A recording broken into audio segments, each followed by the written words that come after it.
plus 1, 2, 2 plus 2, 4, 4 plus 4. Evolis, vous allez kiffer la gestion. C'est moi qui vais inaugurer la première intervention par une présentation des nouveautés qui ont vu le jour lundi. Alors, on va commencer par parler de Chorus Pro. Alors, Chorus, c'est une plateforme centralisée pour émettre des factures à destination de l'administration publique. Donc, tout ce qui est État, collectivité locale, établissement public. Depuis le 1er janvier 2020, toutes les entreprises, quelle que soit leur taille, doivent passer par Chorus pour facturer l'administration publique. C'est une obligation. Donc aujourd'hui, c'est un projet qui a été porté par l'administration depuis 2017. Et il faut savoir qu'aujourd'hui, il y a plus de 100 millions de factures qui ont été échangées sur Chorus Pro. Alors, notre ambition de départ, dès le début, ça avait été de mettre les outils des grosses sociétés à disposition des petites. Donc, nous avons connecté notre solution Evolise à Chorus. Donc, désormais, sans quitter Evolise, vous allez pouvoir envoyer vos factures directement à l'administration. Alors, voilà comment ça se passe. Votre facture, quand vous allez l'envoyer depuis Evolise, va arriver directement à la bonne personne dans le bon service dans l'administration.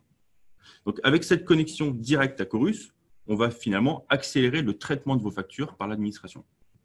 Alors, nous sommes allés encore plus loin, car lorsque vous allez envoyer votre facture à l'administration, vous aurez en plus la mise à jour de son statut en temps réel. Voilà. Donc, il y a plusieurs statuts qui existent. Une facture peut être recyclée, peut être rejetée, suspendue, mandatée. Ce sont les 9 états qui existent dans l'administration. Mais à chaque fois qu'un fonctionnaire va faire avancer votre facture, eh bien, tout simplement, vous aurez une notification en temps réel qui arrivera dans Evolise. Voilà. Et vous pourrez consulter du coup son état. Alors, avant de passer concrètement, que je vous montre dans Evolise comment ça marche, vous devez, pour utiliser, donc pour pouvoir envoyer vos factures dans Chorus, vous devez vous créer un compte. Donc, pour ça, il faut que vous alliez sur chorus-pro.gouv.fr. Étape 1, vous allez cliquer sur « Vous êtes nouveau sur Chorus ». Vous allez renseigner les informations. Et une fois que vous aurez suivi le processus, vous allez recevoir un identifiant technique que vous devrez renseigner à un endroit dans Evolise que je vais vous montrer. Pour facturer la bonne entité publique, je vous ai mis sur la même page de création de votre compte Chorus, vous avez en deux la possibilité de rechercher une structure publique. Donc, quand vous cliquez dessus, vous avez tout simplement tous les numéros SIRET qui existent de l'administration. Et du coup, vous avez un moteur de recherche pour facturer un ministère, une mairie, une collectivité locale, peu importe, vous avez tout qui est dedans et qui vous permettra de renseigner le bon SIRET dans Evolise. Alors, on va passer de manière concrète dans l'application.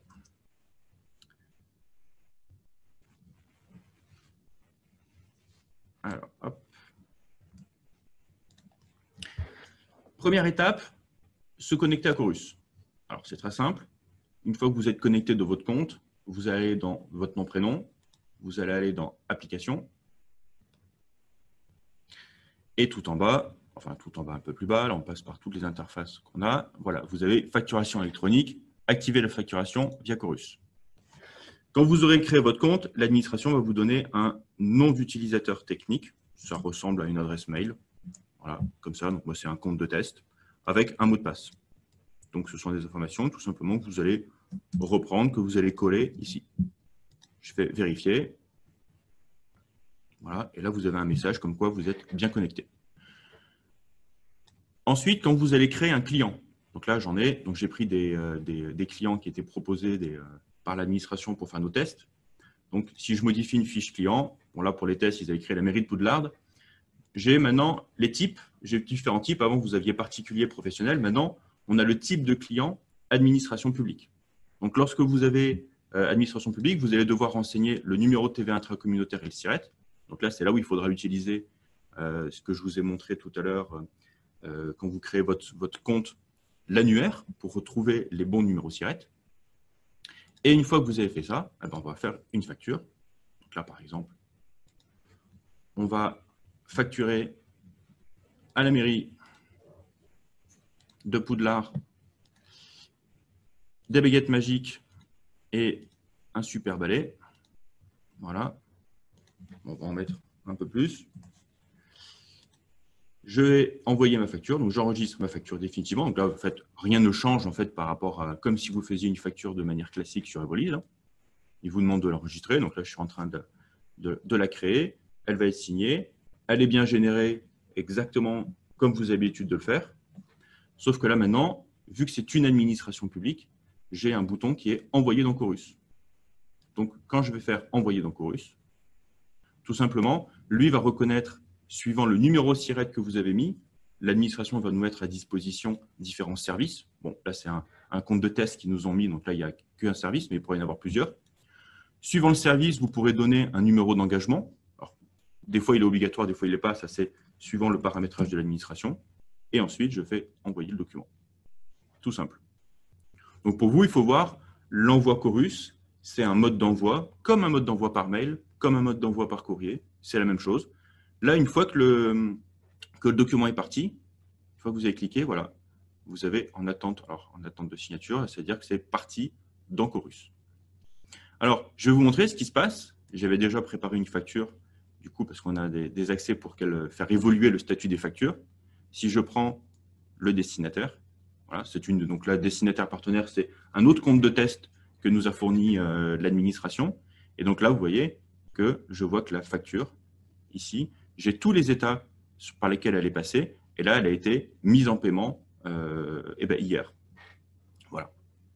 Donc, ça veut dire qu'elle est partie, un fonctionnaire l'a récupérée, l'a fait évoluer dans le process de traitement des factures, et à un moment, il a changé son statut, et du coup, elle est allée directement dans le statut mise en paiement, et c'est ce que vous revoyez, du coup, dans Evolise. Voilà. Alors, ça, c'est le premier développement qu'on a fait. Un autre point que je vais vous montrer, c'est que nous avons fait évoluer la bannette.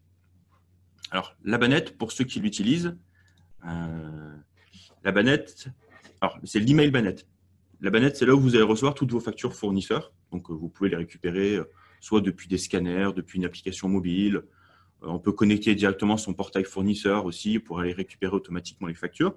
Mais il y a aussi la possibilité d'avoir un email. Donc, quand je vais dans email, ici, j'ai un email où tout ce qui est envoyé à cette adresse mail-là arrive dans cet écran. Voilà. Et ensuite, automatiquement, nous, on va extraire les factures fournisseurs. Donc, on va en extraire le contenu et on va le pousser dans la bannette pour qu'il y ait ensuite un traitement et que la dépense fournisseur soit enregistrée dans votre outil. Donc, ce qu'on a amélioré, ça existait déjà, c'est que maintenant, vous avez la possibilité de pouvoir archiver des emails. Donc là, par exemple, je n'en ai pas beaucoup, mais bon, imaginez que vous avez une cinquantaine de mails. Après, au bout d'un moment, on ne sait plus trop ceux qui sont traités ou pas. Alors, même si c'est indiqué ici, hein, vous avez une iconographie qui vous dit si la facture a été traitée, si elle est dans la bannette mais pas encore traitée. Mais là, une fois que je l'ai traitée, je vais pouvoir l'archiver. Donc, une fois que je clique sur l'icône d'archivage, je me retrouve tous mes mails ici dans la boîte d'archives. Voilà. Et tout simplement, je peux également renvoyer un email dans la boîte de réception. Donc, directement, il se retrouve dans la boîte de réception. Donc, ça vous permet de trier, de dire, voilà, tous mes emails, ils arrivent dans ma bannette, dans mon email, je les traite, et une fois que j'ai fini de les traiter, je les archive et j'y vois beaucoup plus clair. Voilà. Alors, lorsque vous avez un email qui est archivé, donc rien n'est supprimé, hein, toutes les liaisons qu'il va y avoir avec les dépenses sont conservées. Donc, pour rappel, même quand je vais dans une dépense, si cette dépense, elle a été la première action que j'ai récupérée, c'était un email, je vais pouvoir, de la dépense, revenir à l'email qui a servi à créer cette dépense. Voilà. Donc, qu'un email se retrouve dans archives ou dans boîte de réception, ça aura exactement la même impact. Les liaisons sont conservées. Donc, même si je le fais passer d'une boîte à une autre, ça ne change strictement rien sur le traitement de cet email. Voilà. François, on avait une question de Marie au sujet de Chorus Pro qui demandait comment relier son compte Chorus avec son compte Evolise. Alors, donc c'est ce que je montrais au début. Donc, une fois que vous êtes connecté, vous allez aller dans Applications. Voilà. Donc, un peu plus bas. Donc, moi, c'est l'action que j'ai fait ici. Vous allez l'activer. Donc, vous avez une page qui vous explique ici. Donc là, quand vous allez sur cette page-là, on vous explique plus en détail comment connecter, comment créer un compte. Alors, attendez, je vais juste prendre le compte sur lequel j'étais connecté là. Voilà, parce qu'il faut mon environnement de test. Donc voilà, je vais le refaire ici. Voilà. Donc ici, moi, j'ai renseigné, c'est l'email, le mot de passe technique, et vous cliquez sur valider. Voilà. Une fois que vous avez fait ça, vous avez le message. Alors, je vais le refaire. Hein, vous voyez, si je peux me déconnecter, je vais l'enregistrer. On va le refaire. Voilà, donc là, je ne suis plus connecté à mon compte Chorus. Donc, c'est tout simple. J'active la connexion. J'ai créé mon compte Chorus. Je prends mon email. Voilà. Donc, ça, c'est l'email que Chorus vous donnera quand vous aurez créé votre compte. Ce n'est pas du tout votre email. Il vous donnera ça et un mot de passe. Voilà. Je copie mon mot de passe. Voilà. Je le colle. Et vous cliquez sur vérifier et valider. Voilà. Et là, vous avez un message juste en bas. Votre compte correspond est bien connecté. Vous pouvez dès à présent transmettre vos documents, factures à voir à compte dans Chorus Pro. Donc, le fait de faire ça, ça m'ouvre l'accès à, quand je suis sur une facture, à pouvoir l'envoyer dans Chorus. Voilà. Bon, bah, y a Kevin qui a fait le test en direct et ça fonctionne pour lui. Donc c'est parfait. Bon, bah super.